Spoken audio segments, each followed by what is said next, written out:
വിശ്വാസികളെ, പരിശുദ്ധനായ ലൂക്കോസ് എവങ്കലിസ്റ്റ് എഴുതിയ സുവിശേഷം 18-ാം അധ്യായം 31 മുതൽ 34 വാക്യങ്ങളും 19-ാം അധ്യായം 1 മുതൽ 10 വരെയുള്ള ഭാഗങ്ങളും ക്രിസ്തുവിൻ്റെ രക്ഷാപദ്ധതിയും മനുഷ്യൻ്റെ മാനസാന്തരവും തമ്മിലുള്ള ആഴത്തിലുള്ള ബന്ധത്തെയാണ് നമ്മൾ പഠിപ്പിക്കുന്നത്.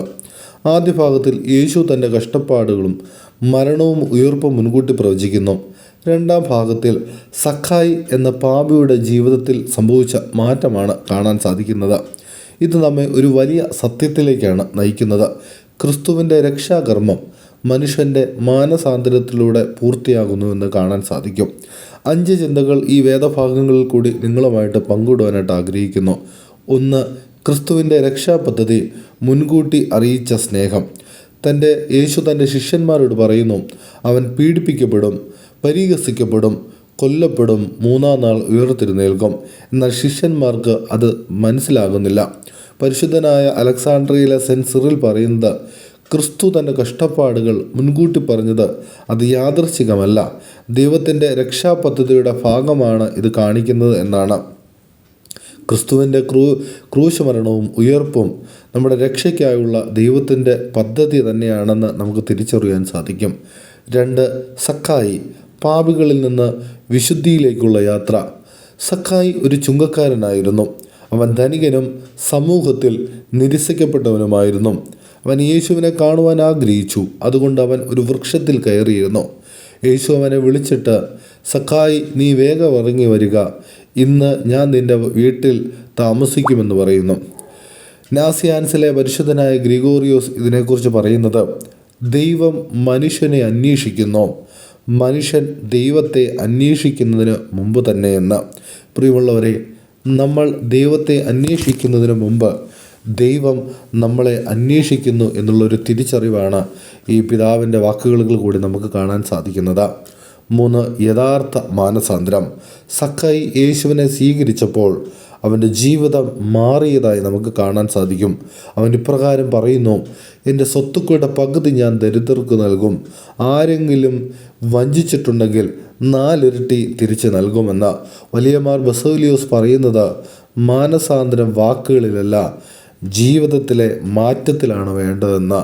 യഥാർത്ഥ മാനസാന്തരം പ്രവൃത്തിയിലൂടെ തെളിയിക്കുവാൻ നമുക്ക് സാധ്യമായി തീരണം. അതിന് ഈ വലിയ നോമ്പിൻ്റെ പ്രാർത്ഥനകളും ഉപവാസങ്ങളും ജീവിത ക്രമീകരണങ്ങളും സാധ്യമായി തീരട്ടെ. 4-മത്തെ ചിന്ത എന്നുള്ളത് രക്ഷയുടെ പ്രഖ്യാപനമാണ്. യേശു വീണ്ടും പറയുന്നുണ്ട്, ഇന്ന് ഈ വീട്ടിൽ രക്ഷ ഭവിച്ചുവെന്ന്. അവൻ തുടർന്ന് പറയുന്നു, മനുഷ്യപുത്രൻ നഷ്ടപ്പെട്ടവരെ അന്വേഷിപ്പാനും രക്ഷിക്കുവാനായിട്ടാണ് വന്നത് എന്ന്. അലക്സാണ്ട്രിയയിലെ പരിശുദ്ധ അത്താനോസിയോസ് ഇതിനെക്കുറിച്ച് പറയുന്നത്, ദൈവപുത്രൻ മനുഷ്യനെ രക്ഷിക്കാനാണ് മനുഷ്യനായി തീർന്നതെന്ന്. പ്രിയമുള്ളവരെ, ക്രിസ്തുവിൻ്റെ ദൗത്യം നഷ്ടപ്പെട്ടവരെ കണ്ടെത്തി രക്ഷിക്കുക എന്നുള്ളതാണ്. 5-മത്തെ ചിന്ത എന്നുള്ളത് ആത്മീയ അന്ധത, ശിഷ്യന്മാരുടെ അവബോധക്കുറവ്. ശിഷ്യന്മാർക്ക് യേശുവിൻ്റെ വാക്കുകൾ മനസ്സിലായില്ല. ഇത് ആത്മീയ അന്ധതയുടെ ഒരു വലിയ ഉദാഹരണമാണ്.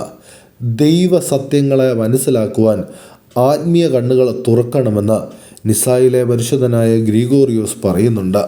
ദൈവത്തിൻ്റെ വചനങ്ങൾ മനസ്സിലാക്കുവാൻ ആത്മീയ വിവേകമാണ് ഏറ്റവും ആവശ്യമായിട്ടുള്ളത്. പ്രിയമുള്ളവരെ, 5 ഉൾക്കാഴ്ചകൾ നിങ്ങളുമായിട്ട് പങ്കുവെക്കാൻ ആഗ്രഹിക്കുന്നു. 1. ക്രിസ്തുവിൻ്റെ കഷ്ടപ്പാടുകൾ രക്ഷാപദ്ധതിയുടെ ഭാഗമാണ്.